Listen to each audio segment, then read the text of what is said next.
Spain wins the 2026 World Cup. I mean, it was a dominant performance by Spain. Argentina really didn't do much in the World Cup this past Sunday, but Spain, their second World Cup victory in their nation's history. Congratulations to them. That's how we start today's episode of Guys Time. Ladies and gentlemen, welcome to Guys Time with the Bryce. Thank you for joining me. Zach Bryce here, the Bryce. We got to talk about the World Cup. That's how we're going to start this episode today. So Spain, 1-0 victory. I mean, throughout the entire game, it seemed like Spain just had Argentina's number. I mean, they had ball control. They brought the pressure. Time of possession, many shots on goal. Argentina was playing catch-up. They were playing catch-up the most of the game. You saw it. Spain was definitely the better team, and they deserve it. So congrats to them. But yeah, they beat Argentina 1-0. Their first World Cup victory since 2010, guys. I was 14 years old last time Spain won the World Cup. And it was their second World Cup victory in their nation's history. So congrats to them. I mean, I don't know, really an upset because Spain beat the favorite, France, in the semifinals to go up against Argentina. So, yeah, great game for Spain. But, yeah, they dominated this entire game. Like I said, ball control, chances, shots on net, time of possession, if you want to count that. I mean, it just seemed like every time they touched the ball, they had it for like 20 minutes, and then Argentina had it for like 5 seconds. And then they would turn it over or kick it out of bounds or whatever the case may be. But Spain just totally dominated Argentina in this one. And then Ferran Torres was the player who scored a game-winning goal in extra time. So congrats to them. And then it's the only team to hold the World Cup titles for both the men's and women's soccer team. So the only country to ever do that. So more history being made for this Spain team. I mean, unbelievable. Like I said, good for them. Congratulations to Spain. Great victory by that country. But then controversy after the game. There was a fight after a game, couple scuffles. Argentina started. It just shows bad sportsmanship, unsportsmanlike behavior, wimps, sore losers, just bad mentality on Argentina's part. And they should be ashamed of themselves. Like, you had 90 plus minutes. I mean, you went to extra time. You had so many opportunities to win this game. You got absolutely dominated by Spain. And now you want to fight after the game is over? Come on, man. That's not right. So, they're going to look into it, I guess. I'm not going to get all too excited about what the penalties are. But, I didn't like that. I saw a video of it, and I was just like, come on, man. Like, Argentina, you had to show up. This is the World Cup final. Like, this is not the first round anymore. Like, this is it. This is for all the marbles. This is the biggest sporting event in the world. And I will say that as an American football fan, soccer dominates the NFL. I'm sorry. Or pro football. It does. I mean, it's a worldwide event. And you had so many opportunities to win this game. And you didn't do it. So the only person they have to blame for their loss and their horrible play is themselves. And then they want to get all bent out of shape and all upset and act like sore losers and a bunch of, wimps and a bunch of idiots after the game. So I didn't like that. But yeah, it's some unsportsmanlike behavior. But yeah, you have to show up in this game. Play better. Instead of playing like absolute garbage, which you did in this game against Spain. Like, where was Messi? I mean, Messi can only do so much. Where was the supporting cast? Nowhere to be found. So, I will say this about Argentina. The MVP of that game was the damn goalie. This guy saved 11 shots. The most in World Cup final history, by the way. 11 shots this guy saved. So, not only Messi, but the damn goalie. The only two players on that team, on the pitch, doing something for Argentina. Where was everybody else? Nowhere to be found. So, congrats to the goalie for Argentina, I guess. I mean, what can he do? He saved 11 goals, or 11 shots, rather. Most in World Cup finals history. I mean, at some point he was going to get scored on, and he did in extra time. So, Spain, congratulations. They win the 2026 World Cup, first one since 2010. So 16 years in the making. Great for them. Argentina didn't show up. Bad performance. Garbage for the most part. And then after the game, act like a bunch of sore losers. So it is what it is. So congrats to Spain. That's the World Cup. We got to wait 4 more years. So 2030, I'll be 33 years old by then. So that's soccer news. I know on Guys Time we don't talk a lot about soccer, but it's the World Cup. We have to talk about it, and we talked about it a couple times here on Guys Time. But now we got to hop over to Michigan Athletics. What the hell is going on at Michigan right now in the athletic department? You got Ward Manuel saying he's stepping down at the end of the calendar year. So he's out. He's gone after this year. And we talked about this last week, about the future of Ward Manuel as the athletic director of the University of Michigan. Very uncertain. And then there was talks about him potentially getting a buyout if he chose to left. So he's leaving. So maybe he is getting that buyout that he possibly might get, or he was talking about last week on the Ann Arbor sports show. But, maybe now since he's out, he doesn't want to deal with it anymore. So much scrutiny, during this time as athletic director. But dude, he got the hell out of there. Why do you think Jim Harbaugh went to the NFL? Why do you think Dusty May went to the Dallas Mavericks? They don't want to be part of that crap. They don't want to be part of that chaos. So Ward Manuel's just following suit, right? So he's stepping down at the end of the calendar year. His tenure as the athletic director at Michigan is done and over with. But his tenure was marked and filled with a bunch of controversy. You had head coaches being dismissed over misconduct situations. That in terms of the head coach, head hockey coach. Player. You had player arrests. You had the sign stealing scandal, which that was kind of like the main attraction, I guess, during Ward Manuel's time as the athletic director. The sign stealing scandal, obviously Michigan went on to win the national championship that year. A lot of people say that's not a real national championship. Well, it's in the records books. So unless something changes, I don't think it will, but you never know. Society's crazy nowadays. The NCAA, insane. Athletics is, just, it's changed so much. You just never know what's going to happen. But right now, today, Michigan is a national champion. But yeah, obviously the sign stealing scandal there. COVID-19 protocols violations, the Sherrone Moore situation. I think that was it.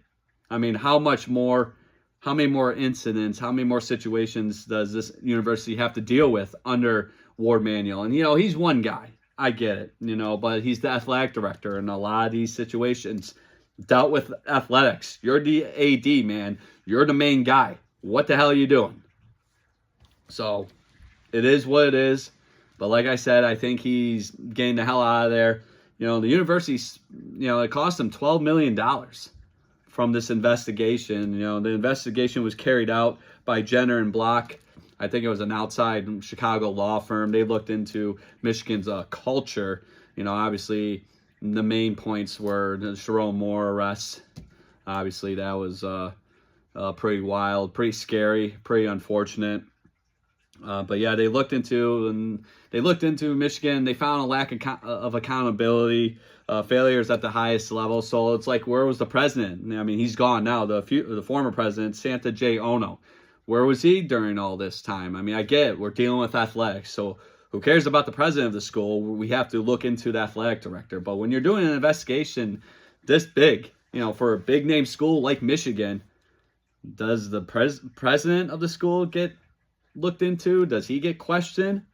I don't know. I mean, maybe that's why he left. We got, there's a new president in Michigan now, but, the former president left, and, Ward Manuel kind of ate all of it, in a way. But he's the athletic director, so it is what it is. But he was the athletic director since 2016, so he had a 10-year run there.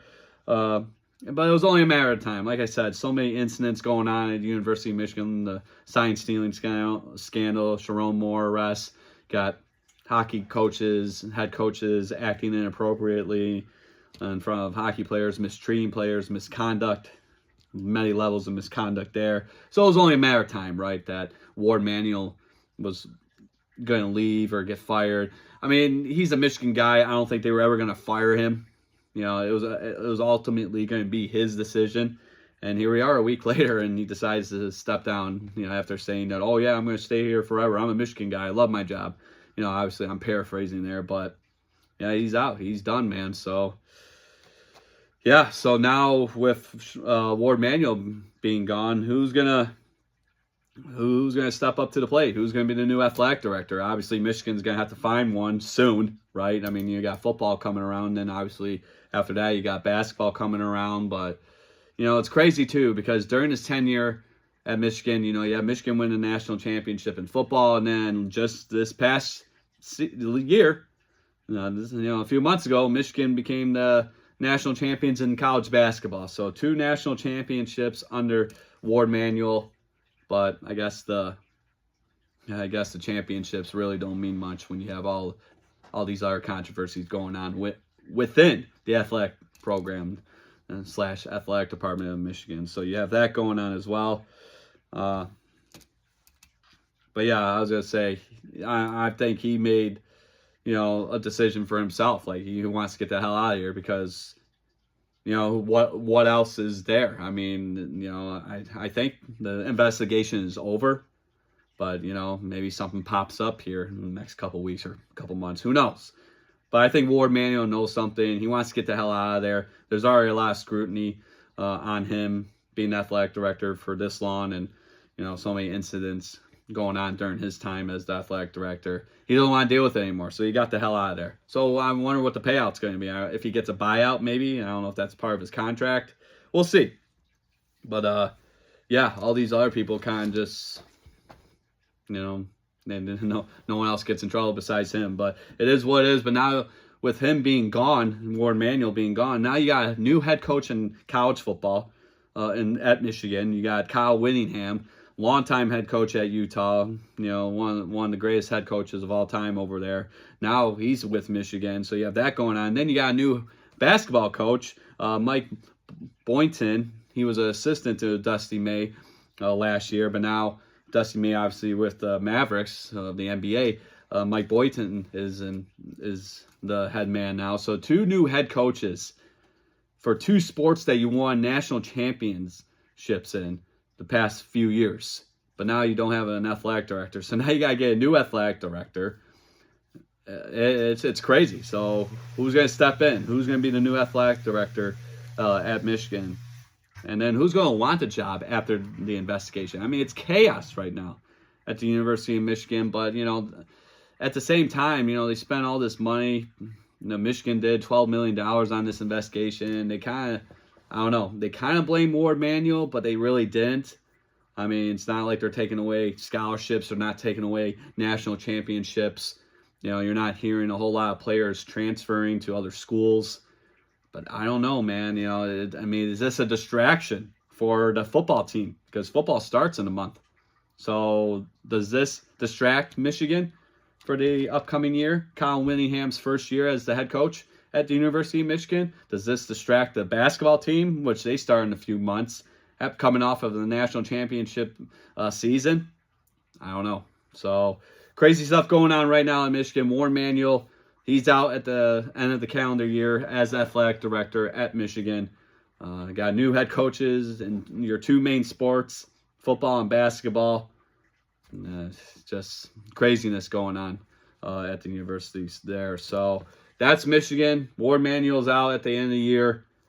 We'll see what happens. Like I said, I really hope this doesn't distract Michigan. The Michigan football coming up in a month. Hopefully they can get past that and have a decent season. And I've said it a couple times. I don't know what to expect from Michigan this year. Obviously I'm going to still watch college football, but even though, we can have a separate discussion about that. Maybe in the next episode, or maybe when we get closer to college football starting, maybe I'll dive into how, I'm still a fan of college football. Football will always be my favorite sport, but the game's changed. And maybe we can dive into why I'm not really too excited about it anymore. These transfer portals, the NIL, they expanded the college football playoff from 4 to 12.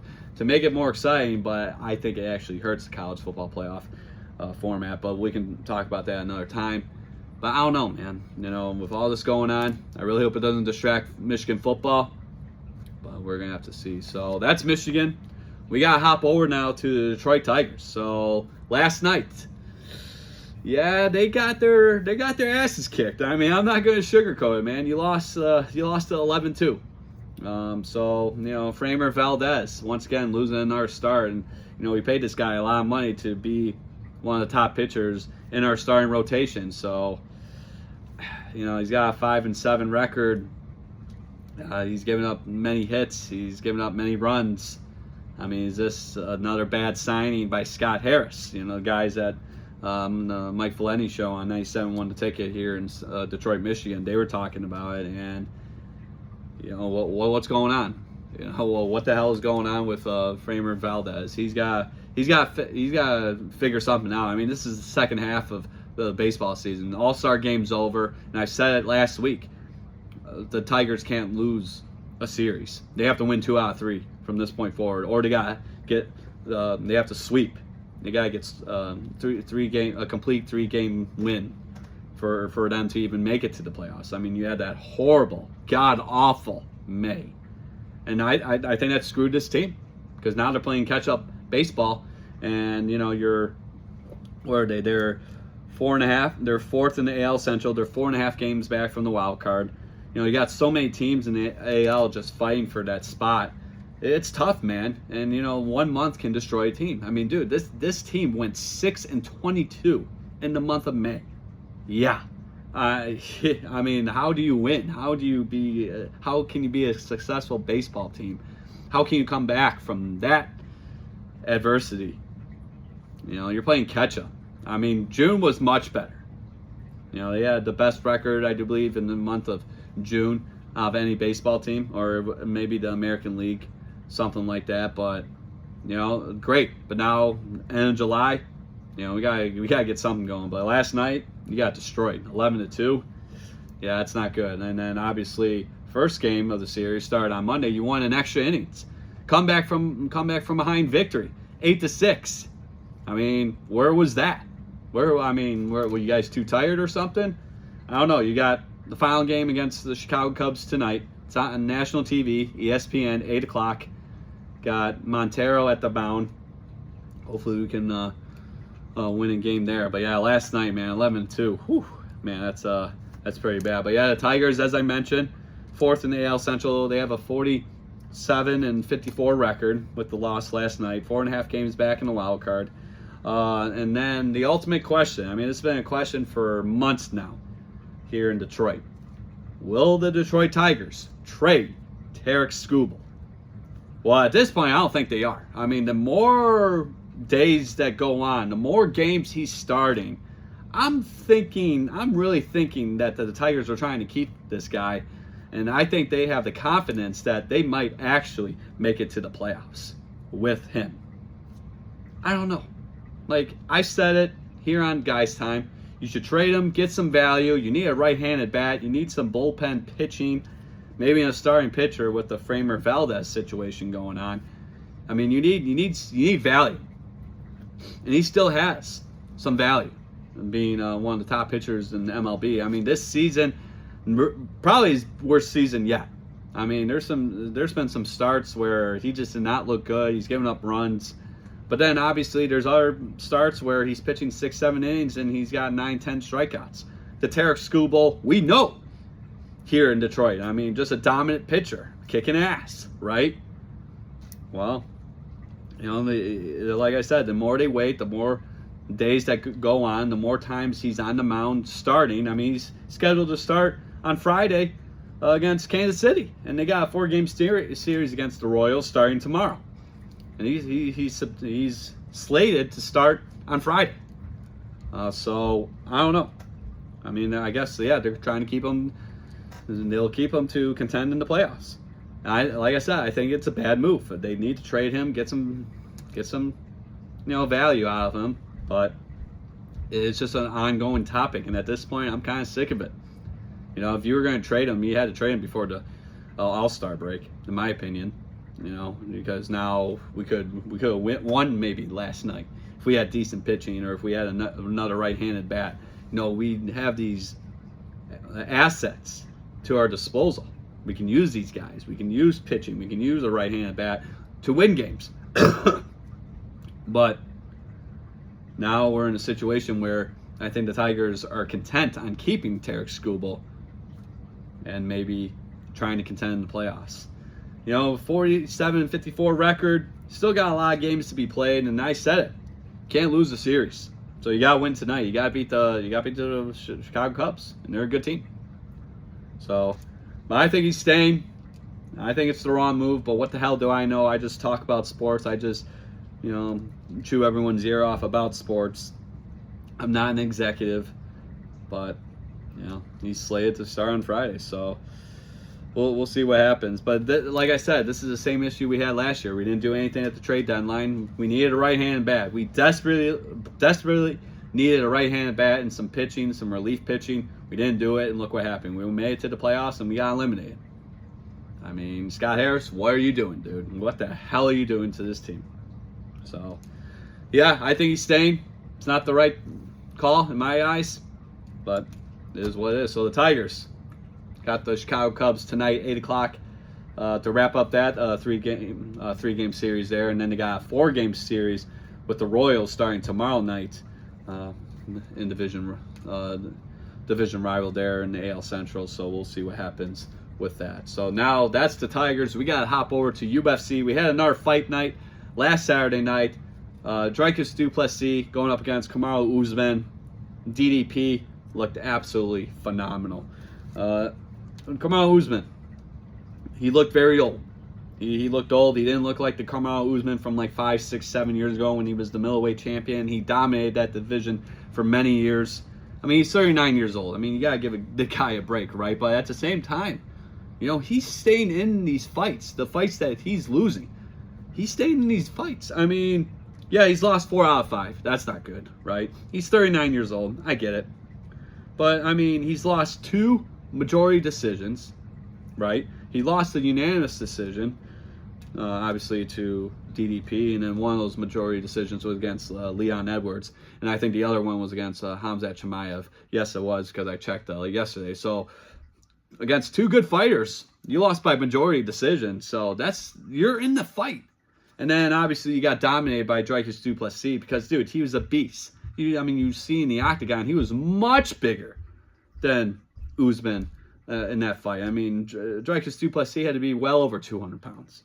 And then Kamaru Usman was probably barely 200 pounds going into that fight, right? Because, they fought at middleweight. That's 185. So Dricus du Plessis puts on all that weight. And I think that was a contributing factor as to why Kamaru Usman didn't go for the takedown. Kamaru Usman, we've seen his fights. He's a grappler. He wants to take you down. He wants to smother you. He wants, he's got good hands, but he was hesitant to take Dricus du Plessis down, and I think that would have helped him in this fight. But Dricus du Plessis, his hands were absolutely phenomenal in this fight. But Usman, man, I mean, losing 4 out of the last 5 fights. You're 39 years old.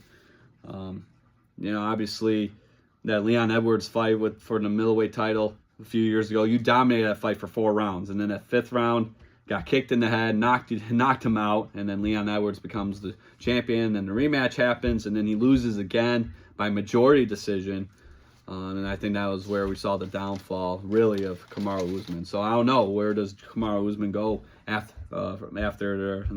this fight from last Saturday night? So, but I got to talk more about Dricus du Plessis, DDP, not the pro wrestler from many, many years ago, but no, the fighter, former middleweight champion. But yeah, that right hand was landing all night long. I mean, it was beautiful on his part. So that was great to see. He landed some brutal knees to the face, and Kamaru Usman was eating them like a ham sandwich. That's unbelievable. But just shows how tough Kamaru Usman is. But like I said, Kamaru Usman, he survived 5 rounds with a beast in Dricus du Plessis. So, I mean, that's going to be up to him for Usman. But Dricus du Plessis, great performance. Like I said, that right hand was beautiful all night, landing some brutal knee shots.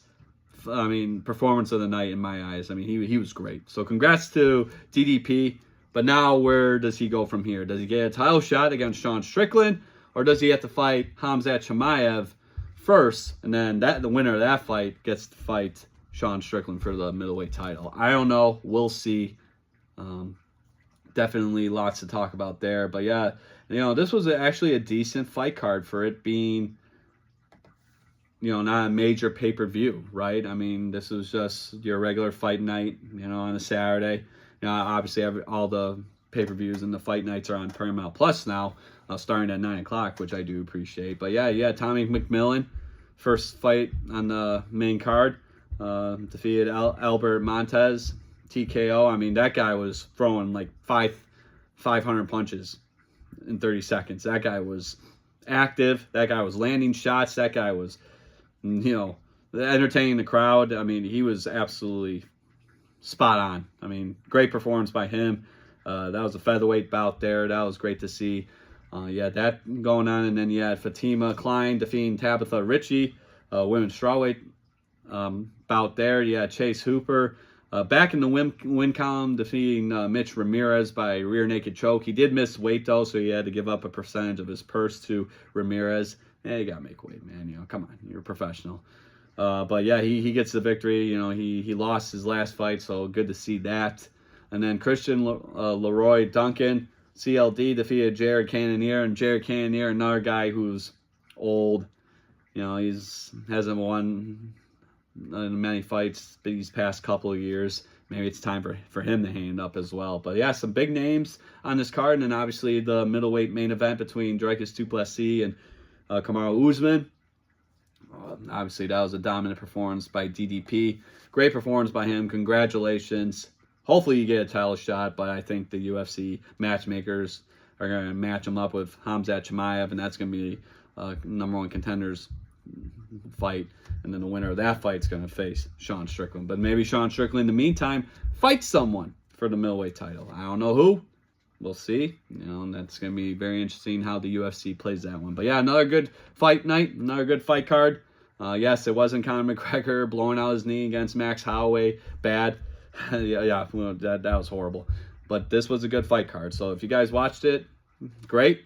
It was fun to watch, and congrats to DDP. So you have that going on, and now we got to end this episode today. We got to talk about Kahmel Makled. He's finally fighting again this year. He's going for 6-0 in his pro boxing career. He was supposed to fight a couple months ago. It got canceled. So the anticipation for this fight, it's a lot. It's big. It's huge. Lots riding on this fight. Kahmel is ready.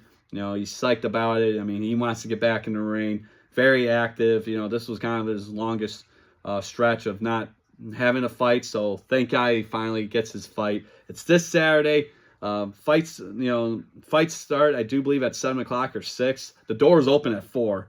So if you're in the area, this is in Fort Gratiot, out at Birchwood Mall. So if you're out there, grab a ticket, man. I mean, watch some boxing, watch some entertaining fights. Especially this guy, Kahmel Makled. Every time he's in the ring, he's going to put on a fight. He's going to put on a performance. It's entertaining. He's a great boxer, great dude. Going for 6-0 on his pro boxing career. It's his first fight since last December. He won that one by unanimous decision. Another great performance by Kahmel there. He was at the Fox Theater. Impressive performance. The guy's amazing. So it's this Saturday, as I mentioned, Birchwood Mall, Fort Gratiot. Doors open at 4. I do believe fights start at 6. Could be wrong on that. So get your tickets now. You do not want to miss this one. Kahmel Makled back in the ring this Saturday. Birchwood Mall, Fort Gratiot. Get your tickets now. You don't want to miss it. So Kahmel, good luck, my friend. You're going to put on a performance as you always do, my friend. Let's go handle your business. Let's go kick some ass out there. So that's how we end this episode. So thank you guys. As always, join me on Guys Time. This episode is going to be available later today. I'm going to try to get the audio out as well, so you guys can listen to it on Spotify, on Apple Podcasts, or wherever you listen to your podcasts. Just look up Guys Time with the Bryce, and you will see my logo, as you can see on my shirt. You should see the logo there and listen to this new episode. And then subscribe to my YouTube channel, can watch the video version of this episode today. I'll get that out to you guys as well. But yeah, watch some sports this weekend. It's Wednesday. Finish off the week.